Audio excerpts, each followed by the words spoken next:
Olá, amigas e amigos que nos acompanham aqui no canal do Escritório de Advocacia Matoso Ribeiro.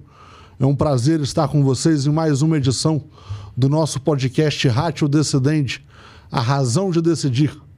Podcast criado pelo Escritório Matoso Ribeiro para poder aprofundar as discussões sobre direito administrativo e direito constitucional no âmbito dos concursos públicos e no direito dos servidores e servidoras públicas de todo o Brasil. A gente está na 8ª edição do nosso podcast. Vocês vão se lembrar que na última edição nós discutimos a Lei Federal número 15.142 de 2025, a nova lei de cotas raciais no âmbito da administração pública federal. Mas por que eu estou lembrando o tema da nossa última discussão? A lei de cotas raciais no âmbito da administração federal. Porque hoje a gente vai discutir a lei de cotas raciais, aqui de Minas Gerais.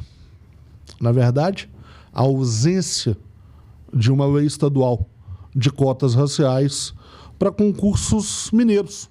É isso aí, gente. Infelizmente, mesmo a primeira lei de cotas raciais no Serviço Público Federal seja de 2014, a antiga lei 12.990, Minas Gerais ficou a reboque ficou para trás nessa discussão, não promulgou uma lei estadual.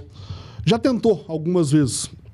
A primeira vez foi com o projeto de lei 690 de 2015, protocolado pelo então deputada federal Marília, hoje prefeita da cidade de Contagem, mas esse projeto não foi votado. Em seguida, houve o protocolo de um projeto, o projeto 438 de 2019, de 3 deputadas, Beatriz Cerqueira, Leninha e Andréia de Jesus, para poder criar essa política de cotas aqui no nosso estado. E esse projeto hoje é o que está em tramitação. E por conta disso é o assunto do nosso debate dessa edição aqui do Ratio Decidendi. E nós temos um convidado muito especial para debater esse assunto conosco, que é o relator desse projeto de lei na Assembleia Legislativa, deputado estadual, professor Cleiton. Muito obrigado, deputado, por estar conosco aqui em mais uma edição do Ratio Decidendi. Eu que agradeço, Dani, agradeço também o convite do Matoso Ribeiro, parabenizando pelo podcast e trazer um conteúdo tão importante, principalmente para os servidores públicos estaduais e dos nossos 853 municípios. Bom, eu vou fazer uma apresentação breve do professor Cleiton. O professor Cleiton é nascido na cidade de Boa Esperança, atualmente mora em Varginha, uma das principais cidades do sul de Minas Gerais. Ele é formado em História pela UFMG com 2 mestrados. Um em História do Brasil, pela PUC de São Paulo, e outro em História Ibérica, pela Universidade Federal de Alfenas. E também é especialista pela Universidade Federal do Tocantins em História da África, da cultura negra e do negro no Brasil. Ele está no 2º mandato dele como deputado estadual. Em 2018 ele se elegeu pela primeira vez pela Democracia Cristã. Hoje está no Partido Verde, é o líder do Partido Verde na Assembleia. É o presidente da Comissão de Cultura da Assembleia Legislativa, membro da Comissão de Administração Pública, onde ele apresentou o último relatório desse PL 438, e é também suplente nas comissões de Constituição, Justiça e Educação, Ciência e Tecnologia. Para vocês conhecerem um pouco mais sobre o trabalho do professor Cleiton, já vou deixar de antemão a página dele no Instagram, é o @dep professor Cleiton, tudo junto. Sigam, acompanhem lá o trabalho do deputado.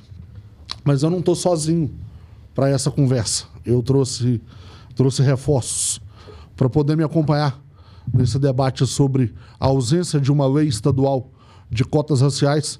Temos aqui os 2 sócios do escritório Matoso Ribeiro, doutor Israel Matoso, doutor Bruno Roger Ribeiro. Muito obrigado pela presença de vocês. Obrigado mais uma vez. Para a gente é uma oportunidade enorme, né? Por essa oportunidade da gente ter mais essa discussão, nesse debate aqui no nosso podcast. Obrigado pela presença, Dani, meu sócio, meu amigo, professor Bruno, e, acima de tudo, o professor Cleiton também, por ter tido se reservado esse tempo para a gente conversar sobre um assunto extremamente importante e urgente no nosso estado, né? Eu que agradeço o convite, Dani, né, cumprimentar aqui meu sócio, doutor Israel, e agradecer a presença do nosso colega, deputado, professor Cleito, que a gente sabe que desempenha um trabalho brilhante na Assembleia Legislativa e que tem também, né, uma agenda muito atribulada. Então, muito obrigado, deputado, pela sua presença aqui no nosso podcast. Eu vou fazer uma apresentação rápida do Israel e do Bruno. Vocês já acompanham aqui os vídeos, mas para quem está chegando pela primeira vez, e muita gente vai chegar pela primeira vez graças à presença do professor Cleito no nosso podcast, vou começar pelo Israel, que é o sócio fundador do escritório Matoso Ribeiro, além de advogado, professor universitário, mestre em filosofia, especialista em direito civil, Lautex e Direito Administrativo, membro da Comissão de Direito Administrativo da OAB de Minas Gerais e diretor e professor do Instituto Pontes de Miranda. Bruno é advogado e professor, mestre e especialista em Direito Administrativo, mestre em Direito e especialista em Direito Administrativo, Constitucional e Tributário pela PUC Minas, também graduado em Filosofia e em Direito pela PUC Minas, em Letras pela Estácio de Sá, sócio do escritório, diretor executivo e professor do Instituto Pontes de Miranda e autor de vários livros jurídicos. Vou destacar 4 publicados recentemente pela editora Inconfidência. A Lei 8.112 comentada, entenda o regime jurídico dos servidores públicos federais. A Lei 7.169 comentada, domine o Estatuto dos Servidores de Belo Horizonte.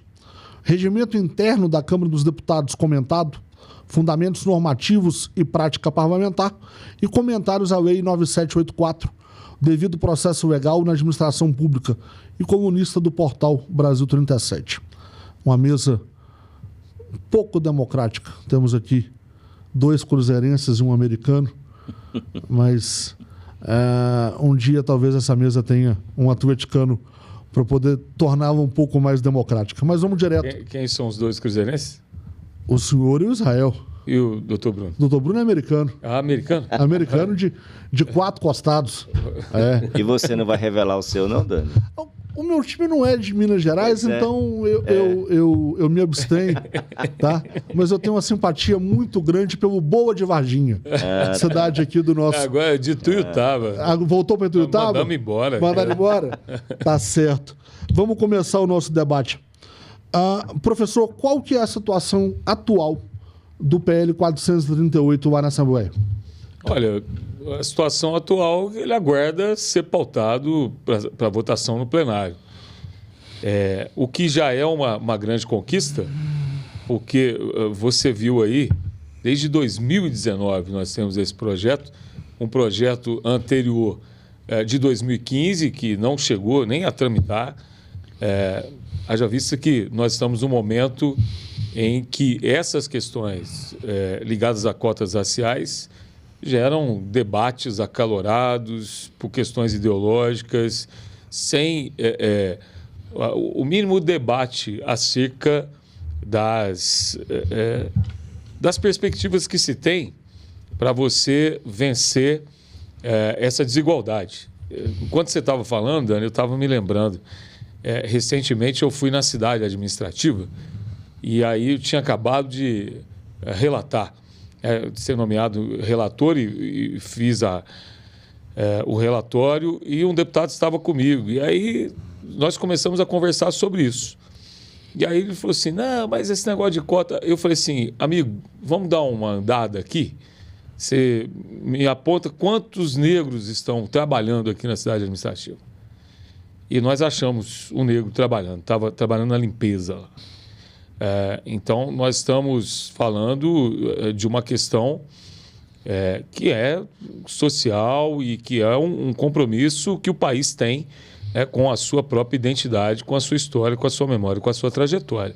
Mas, infelizmente, as ideologias superam essa questão. eu estou aqui com 3 professores na mesa, e todos eles com relação muito próxima com o serviço público. Justamente esse debate que eu queria trazer aqui, a gente já conversou em algumas edições do podcast, em vídeos que vocês fizeram. O professor tem falado sobre isso sempre que ele comenta a lei. Mas qual a importância? A gente está falando de um cenário de 11 anos depois da primeira lei de cotas raciais no Serviço Público Federal, que é a 12.990. Qual que é a importância? 10 anos do Estatuto da Igualdade Racial no país. Sim. Um estatuto que só foi votado em Minas Gerais agora. Sim. Com vários anos de atraso. Com várias emendas para tentar implodir boa parte dele. A gente vai entrar num momento muito específico do Estatuto Estadual por conta de algumas manobras que o governo tem feito. Mas qual que é a importância que vocês veem hoje? Vocês que militam diariamente com o serviço público, o senhor na Assembleia lida com servidores o tempo todo, é um servidor eleito das cotas raciais para o serviço público. Bom, no que diz respeito à nossa frente de atuação, atendendo concurseiros pelo país afora, nós sentimos que, antes de qualquer coisa, o impacto, do âmbito pelo menos federal, o impacto que a lei que reservou vagas para pessoas negras em concursos públicos, o impacto que isso gerou. E é um impacto extremamente positivo, né? No sentido de realmente oportunizar, de realmente possibilitar que uma população que historicamente foi massacrada do ponto de vista social, econômico, político, tivesse uma oportunidade pelo menos mais próximo daquilo que é o ideal, uma oportunidade de concorrer com alguma igualdade em comparação com os candidatos da ampla concorrência. Então, acima de tudo, o impacto positivo de uma política social reparadora que vem sendo fundamental para oferecer um pouco mais de justiça social. No entanto, eu não sei se os meus colegas aqui da mesa concordam comigo, mas a gente, ao mesmo tempo, vem percebendo um contrassenso. Em que sentido? A partir do momento que as bancas de heteroidentificação começaram a ter uma relevância maior no processo de seleção, parece que o filtro foi se tornando algo mais importante ou mais significativo dentro desses processos. E essa é uma questão muito preocupante que talvez um pouco, ou daqui a pouco, a gente vai conversar mais, né? Bom, Dani, eu acredito, né, na linha que o professor Cleiton disse, que o doutor Israel também, que o principal objetivo e a importância dessa política, dessa lei de cotas, primeiro, garantir essa reparação histórica pelos mais de 3 séculos de escravidão, né, que a população negra do Brasil fora submetida, e democratizar o acesso ao serviço público, né? Eu, particularmente, fico um tanto quanto estarrecido, né, pelo fato de Minas Gerais, né, que é um estado extremamente estratégico do ponto de vista do desenvolvimento nacional, né, não possuir ainda uma legislação que regulamente a reserva de vagas para pessoas negras, né, nos concursos públicos dos órgãos e das entidades vinculadas à administração pública estadual. Eu acredito que é hora de nós avançarmos nesse sentido, né? E nós estamos aqui com um deputado que é relator desse projeto de lei, né? Que é uma pessoa comprometida também com essa demanda, né? E nós enfrentamos isso diariamente. Recentemente, a mídia destacou, né, tanto a mídia local quanto a mídia nacional, o edital do concurso para a Polícia Penal do Estado de Minas Gerais, que não traz essa previsão. Quer dizer, não há nenhuma ilegalidade, né, porque não existe uma lei que garanta essa reserva de vagas, mas também não há nada que proíba, né, que o governo do Estado, né, utilizando-se da sua discricionariedade, inclua essa previsão no edital, mesmo diante da ausência de uma previsão legal, né? Então, o que eu percebo assim é que às vezes falta uma vontade política, né, para que a gente consiga avançar. Então, eu gostaria até que o deputado comentasse um pouco sobre esse cenário, assim, na Assembleia, como que está essa discussão, quais são as chances, né, de que esse projeto seja aprovado, né, e que depois ele seja incorporado no ordenamento jurídico do Estado. O senhor acha possível, deputado, que esse projeto seja votado ainda nessa legislatura? Olha, possível sim, mas ao mesmo tempo eu acho muito difícil. Que a gente precisa colocar sobre a mesa aqui a verdade e a situação política que a gente vive em Minas Gerais.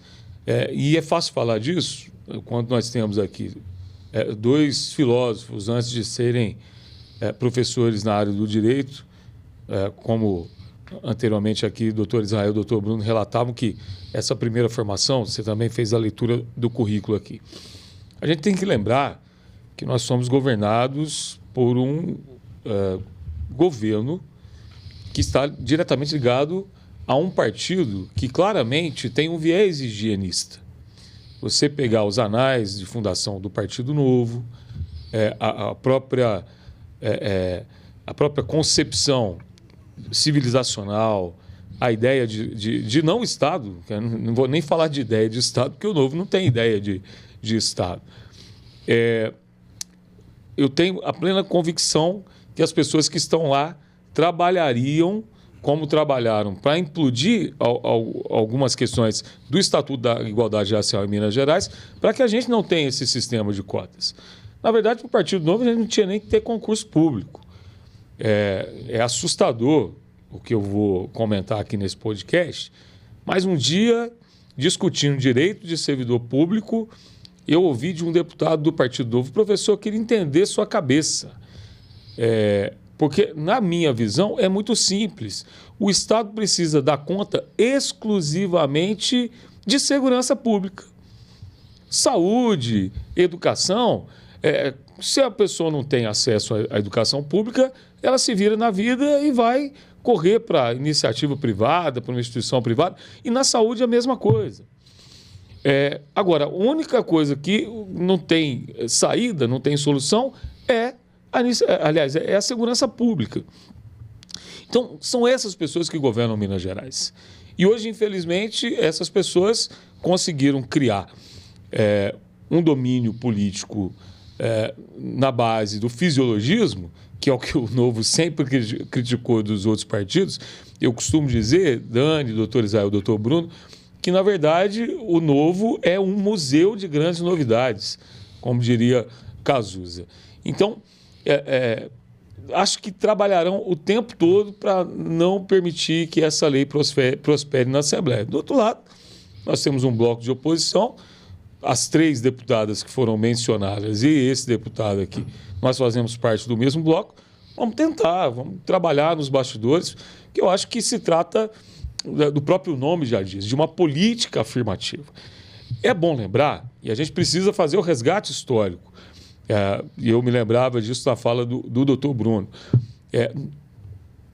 O sistema de cotas brasileiro, ele tem uma inspiração, que é o sistema de cotas americano.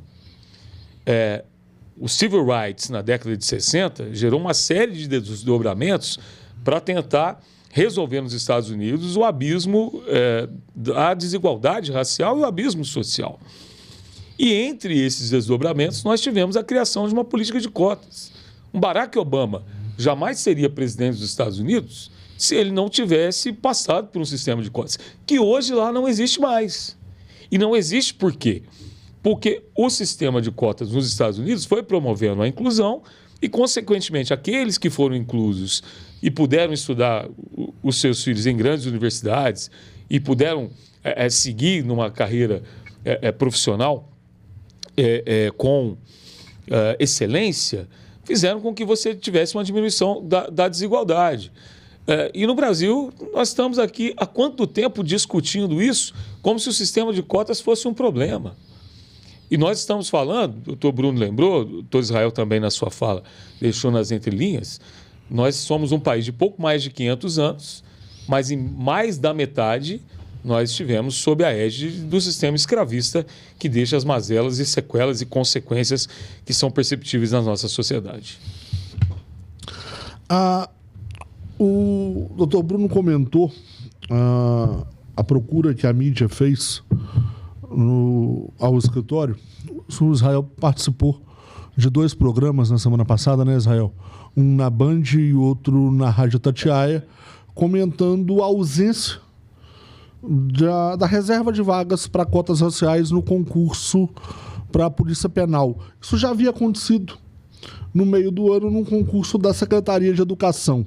Nesse caso específico da Secretaria de Educação, a Defensoria Pública ajuizou, no dia 5 de julho desse ano, uma ação civil pública para poder exigir a suspensão do edital até que fosse implementada essa política de cotas. O pedido liminar foi negado pelo Tribunal de Justiça e eu vou pedir licença a vocês para poder ler um trecho da decisão da doutora Rosimeire das Graças do Couto, da 3ª Vara da Fazenda Pública e Autarquias. Ela disse o seguinte: para que um concurso estadual ou municipal tenha cota para negro, portanto, é necessário que o Estado ou município tenha uma lei estipulando esta cota. Se alguns órgãos no âmbito do Estado de Minas Gerais já abraçam a lei federal, o fazem com a finalidade de imprimir ações afirmativas que visam o acesso equitativo de pessoas negras no mercado de trabalho, mas não como uma obrigação legal, que ainda não existe no âmbito de Minas Gerais. Descabe ao Poder Judiciário, no meu entender, determinar observância em edital de concurso que não encontra respaldo em legislação vigente. Essa foi a decisão da magistrada aqui do TJ, mas a gente tem visto outras decisões, você pontuou sobre isso, anulando o concurso, que a Justiça anulou concursos. Isso ainda pode acontecer aqui em Minas. O que eu quero entender de vocês é o seguinte, vou perguntar especificamente para os especialistas em direito. Essa previsão é obrigatória? O Estado, na nota para a Band News, falou que não tem lei estadual e ele não é obrigado a fazer. Por que é necessária essa lei estadual, do ponto de vista jurídico, para que o Estado realmente seja obrigado? E como vocês veem essa atuação do Judiciário na intervenção para que os concursos estaduais passem a ter essa política de cotas, como tem acontecido em Pernambuco, no Mato Grosso do Sul, em Goiás, na Paraíba, por exemplo? Bom, a decisão da magistrada não é uma decisão, do ponto de vista estritamente técnico, equivocada, né? Porque ela está dizendo que, de fato, não existe uma previsão legal e que não caberia, portanto, uma intervenção do Poder Judiciário no sentido de obrigar essa reserva de vagas. Porém, é uma decisão que pode ser questionada, inclusive tendo como parâmetro a jurisprudência recente, ou precedentes recentes dos tribunais superiores, do STF, do STJ nessa matéria, né? Porque hoje nós vivemos no ordenamento jurídico que, do ponto de vista técnico, eu quero ser muito breve aqui, existe consolidado o entendimento de que norma jurídica não é apenas lei. Norma jurídica também compreende os princípios, né? Então, se o princípio ele é uma norma jurídica, nós temos vários princípios na Constituição, inclusive do Estado de Minas Gerais, que podem ser interpretados, né? E que podem funcionar como normas jurídicas para, de fato, respaldar uma decisão judicial no sentido de determinar que haja reserva de vagas no concurso público, como, por exemplo, o princípio do amplo acesso aos cargos públicos, o princípio da igualdade material, o princípio da isonomia. Então, quer dizer, os tribunais, né, e você citou aí, Dani, o caso emblemático e recente de Pernambuco, né, que não havia uma previsão no edital e que, no entanto, houve uma decisão judicial determinando que fosse implementada a política de cotas. Então, quer dizer, qual que é a fundamentação jurídica dessas decisões judiciais? É uma fundamentação principiológica, que também poderia ser utilizado aqui no caso de Minas Gerais. Por mais que não exista uma lei específica, né, mas existem princípios que também são normas jurídicas e que também podem servir como fundamento para garantir esse acesso, né, essa reserva de vagas para pessoas negras, que já é algo que está, digamos assim, consolidado do ponto de vista do ordenamento jurídico, se levarmos em consideração não apenas a lei federal que garante a reserva de vagas a concurso público, que agora, inclusive, ampliou de 20% para 30%, né, nessa atualização recente da lei, mas também de acesso às universidades, né? Então, quer dizer, nós temos aí um debate desde 2010, né, que a primeira vez que o Supremo Tribunal enfrentou essa matéria, que a posição, né, daquela corte, né, da Suprema Corte, que é a guardiã da Constituição, nosso ordenamento jurídico, ela é muito clara nesse sentido, né? Então, acho que a magistrada perdeu a oportunidade de garantir um direito aí para os candidatos negros, né? E talvez indo direto ao ponto corolário aqui, vontade, que é o que você estava destacando agora há pouco. É uma questão de vontade política, é uma questão de visão política, né? Não é inovar, não vai estar inovando absolutamente nada. Nós temos como exemplo outras atitudes, outras posturas espalhadas pelos estados do país, né? Outra coisa, no caso judiciário, sequer teria a função de legislar, porque há uma legislação, há uma lei que já pode orientar a aplicação em âmbito estadual, que é a lei federal. No caso, na época, pelo menos, era a lei 8112, 8112 não, a lei 12.990 de 2014, que poderia ser utilizado como referência. Simplesmente isso. Era uma questão de vontade. Eu repito, não seria uma decisão inovadora. Basta uma questão de visão, de interpretação, de vontade. Em Pernambuco, inclusive, deputado, a suspensão do concurso estadual unificado pressionou a Assembleia a votar em regime de urgência a lei pernambucana de cotas. Talvez a gente possa conseguir alguma coisa nesse sentido a partir de decisões judiciais aqui em Minas Gerais. Gostei da ideia.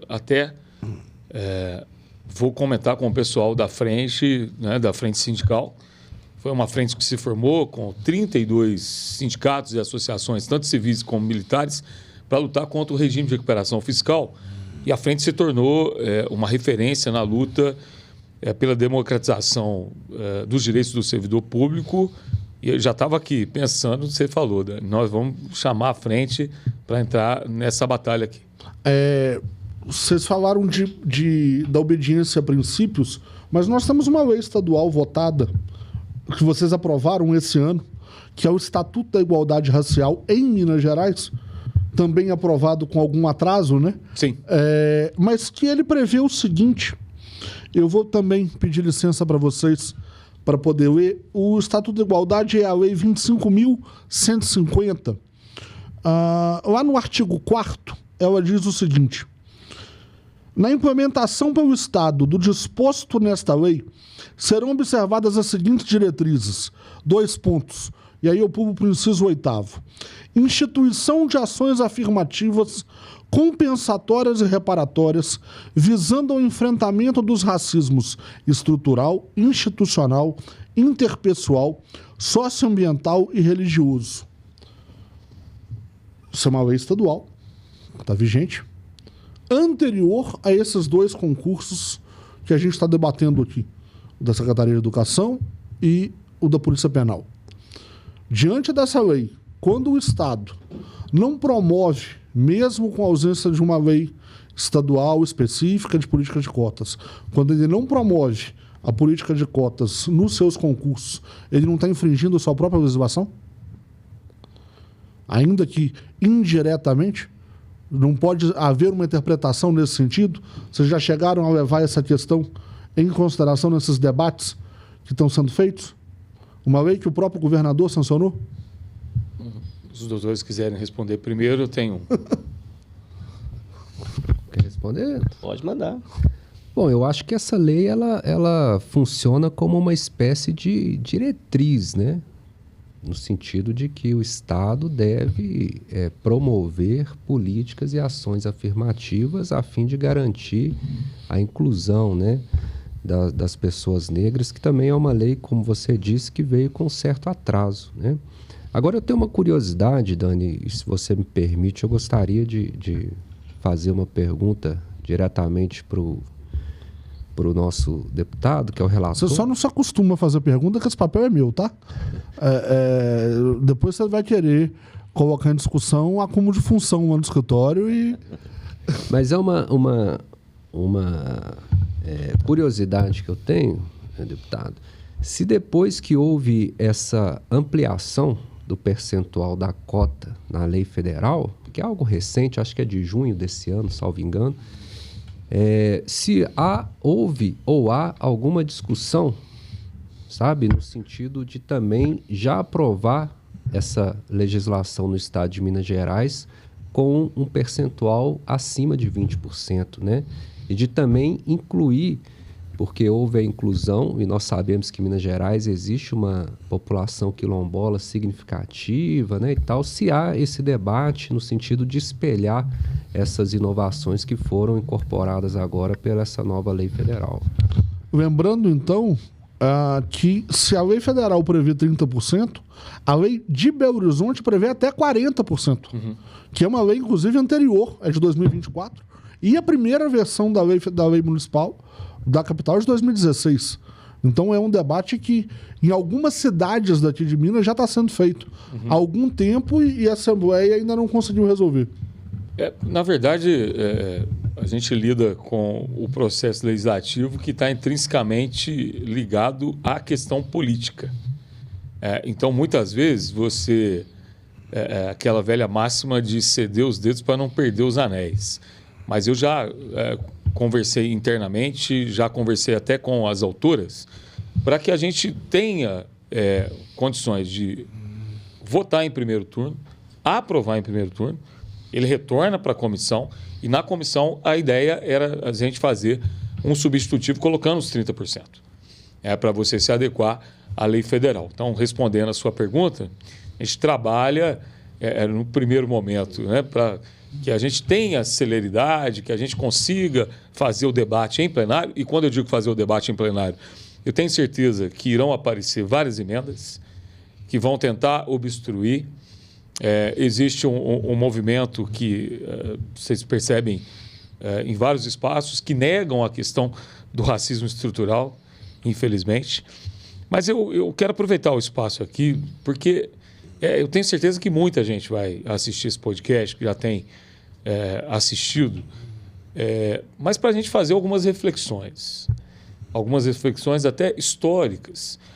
Não se trata de uma questão ideológica aqui, não se trata de uma questão de direita, de esquerda, de partido A ou partido B. Existe uma questão que nós não podemos negar. E nós estamos vivendo vários negacionismos, e entre esses negacionismos, a não existência do racismo. Eu sou fã de Gilberto Freire, mas tem uma coisa que Gilberto Freire errou, e foi muito infeliz, criando o mito da democracia racial.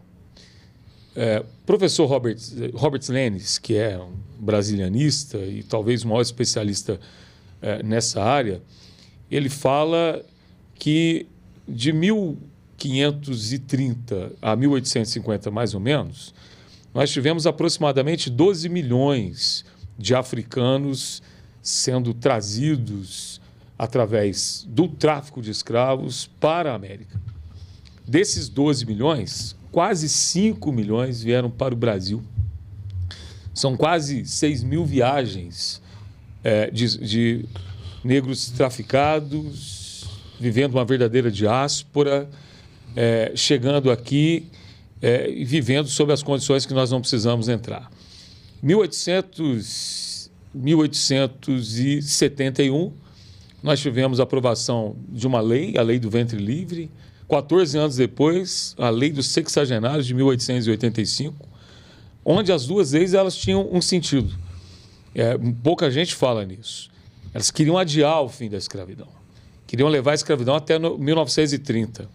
Eu costumo comparar que, naquele momento, a escravidão era vista como aquele velho doente, que você sabe que ele vai morrer, mas você fica fazendo tratamento paliativo para que isso não aconteça. As duas leis tinham essa ideia, levar a escravidão até 1930.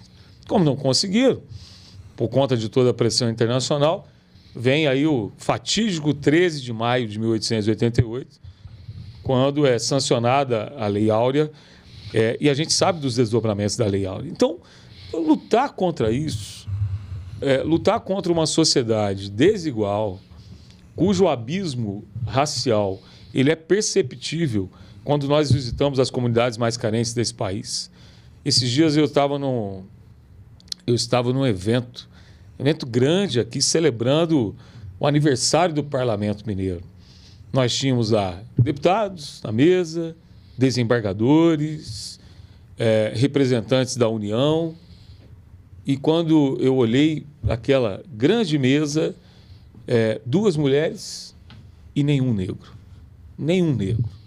No meio de aproximadamente 90 pessoas, nós não tínhamos nenhum negro.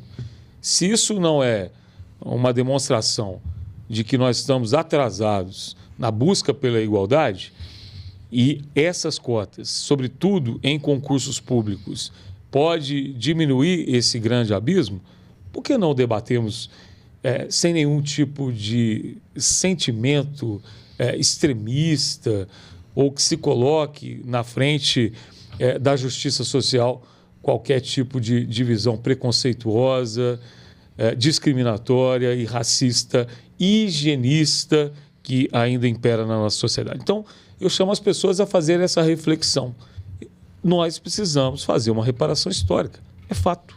Em cima disso, eu queria até trazer uma discussão que você, Israel, comenta muito a respeito de como você foi vendo essa mudança ao longo dos anos. O escritório Matoso Ribeiro tem 12 anos de atuação nessa área de concursos públicos e você foi vendo essa mudança. Hoje a diferença de nota de quem passa nas cotas e da ampla concorrência é praticamente inexistente, né? Sem contar o tanto de candidatos que muitas vezes acabam reprovados nas comissões de heteroidentificação por todos os motivos que você já falou, desse excesso de protagonismo que elas querem assumir, mas que tem nota para poder serem aprovados na ampla concorrência e que procuram um escritório porque querem exercer o direito de ter a sua autodeclaração racial validada. A política de cotas hoje é muito mais... sim uma política de ação afirmativa, mas não é uma coisa que tem uma disparidade muito grande para os demais candidatos. Não, de fato, essa diferença ela vem caindo porque as políticas reparadoras vêm surtindo efeito, né? Resultados vêm acontecendo e isso é notório. Agora, é muito importante destacar que muitas vezes a política de cotas, as leis que reservam um percentual de cotas para alguns concursos, por algum tipo de desinformação, eu até diria, faz com que apenas dentre os negros, que apenas as pessoas pretas sejam reconhecidas como legítimas para concorrer à reserva de vagas, né? Esse é um debate que quem vem acompanhando o nosso canal no YouTube, os nossos podcasts, percebe que nós temos uma militância também muito significativa no que diz respeito à defesa do direito dos pardos de serem reconhecidos como pardos, portanto, como candidatos legítimos a se beneficiar das políticas de cotas, né? Mas, de fato, e muitas vezes, pessoas que se reconhecem socialmente, politicamente, como negras, pardos negros, né? Muitas vezes entram em contato com o nosso escritório e acabam revelando ali uma crise de identidade enorme, porque até muito em função das políticas de afirmação da população negra, isso surtiu efeito, fez com que muitas pessoas pardas, muitas pessoas, obviamente, pretas, também se reconhecessem como tal, se afirmassem socialmente como tal, mas, ao mesmo tempo, quando vão se beneficiar de uma política reparadora, acabam tendo uma negativa por parte dos organizadores, talvez de uma banca de heteroidentificação. Isso é um fator extremamente importante, é uma contradição em relação ao próprio movimento de afirmação que vem ocorrendo no país nesses últimos 10, 15 anos, mas especialmente nesses últimos 10 anos. É uma coisa a se pensar, a se refletir. Doutor Bruno, quer acrescentar alguma coisa nesse ponto? Eu acho que o primeiro desafio nosso é garantir que exista uma legislação que regulamente essa reserva de vagas, né? E depois disso, evidentemente, que existem outros desafios que estão relacionados, como o doutor Israel disse, à aplicação dessa lei, né? Porque é outro problema que nós estamos enfrentando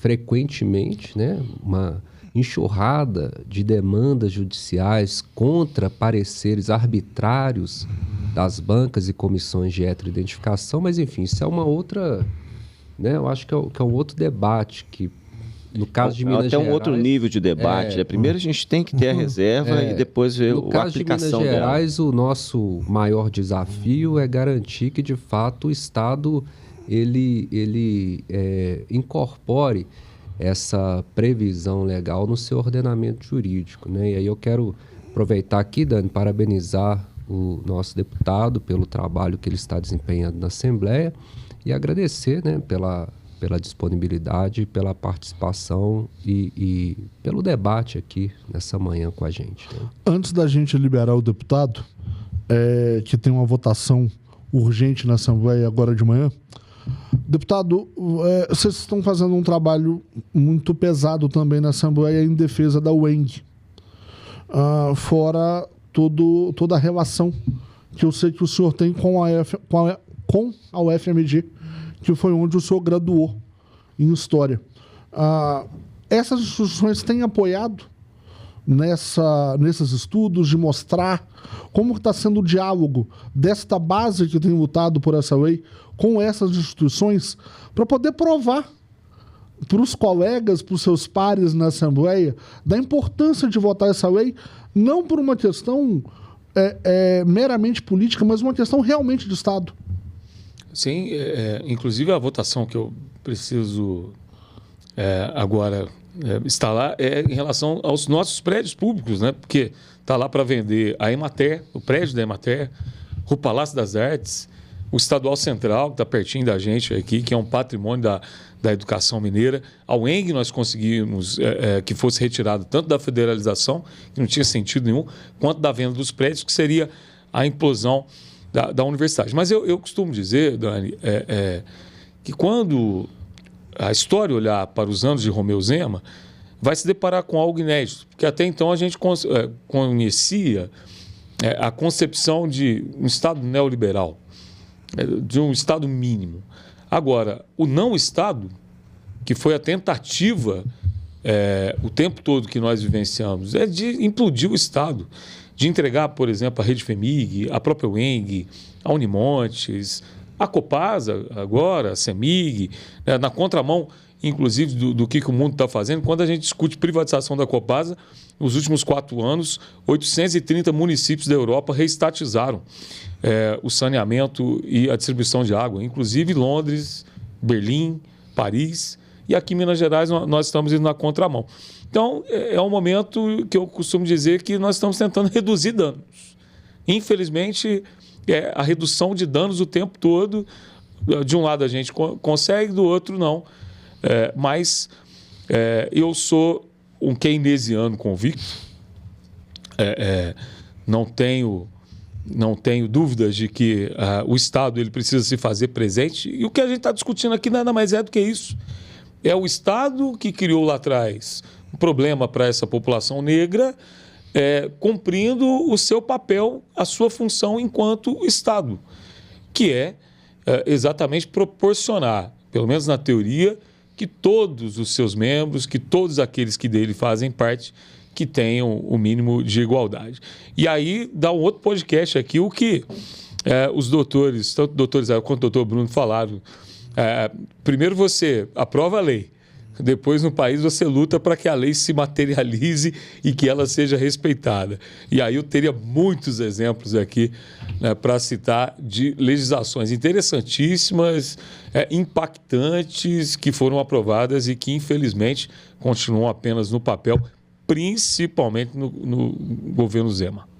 Deputado, se a gente for falar de legislação com problema de uma aplicação, deixar o senhor com esses dois aqui, mais uma edição vai ser pouco, tá?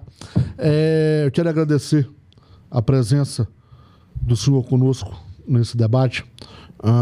Primeiro, de ter aceito um debate que já era preciso que começasse a acontecer aqui em Belo Horizonte. O escritório Matoso Ribeiro tem encampado isso com a mídia nacional, é uma referência da mídia nacional, não só em termos de concursos públicos, mas nesse debate mais amplo sobre cotas raciais, e tê-lo aqui como relator desse projeto, eu acho que isso pode amplificar essa discussão para que Minas Gerais saia um pouco desse atraso, e não só Minas Gerais, São Paulo também é outro estado que não tem uma lei estadual, são vários estados ainda. Pernambuco aprovou agora na Bacia das Almas por conta de uma pressão da justiça. Então, é um debate que ainda precisa ser feito em todo o Brasil. Muito obrigado pela presença. Obrigado, Dani. Que honra fazer parte aqui desse podcast. 4 homens brancos com consciência social, com senso de justiça. Não tem como não lembrar do Robert Stennis, um texto que quem não leu, eu chamo a atenção para você fazer a leitura. Eu, quando li pela primeira vez, eu chorava o tempo todo. Chama-se Malungu Ngona Vem. Malungu Ngona Vem, texto publicado na Universidade de São Paulo. E Malungu Ngona Vem conta um pouco a história, a trajetória dos nossos irmãos que sofreram essa diáspora. E Malungu era uma expressão que foi criada porque você está falando de um continente com mais de 1.600 etnias, mais de 1.600 dialetos, que até é interessante quando você fala de África, todo mundo acha que é um país só. E aí criou-se na África esse termo. Se você um dia entrar num navio, talvez você vai estar com um irmão seu que não entenda a sua língua. Mas quando você olhar para ele, Malungu Ngona Vem. Companheiro, nós estamos presos aqui, mas vamos sonhar junto um sonho de liberdade. Vamos sonhar junto um sonho de liberdade, doutores, quem nos está assistindo. Malungu Ngona Vem. Obrigado.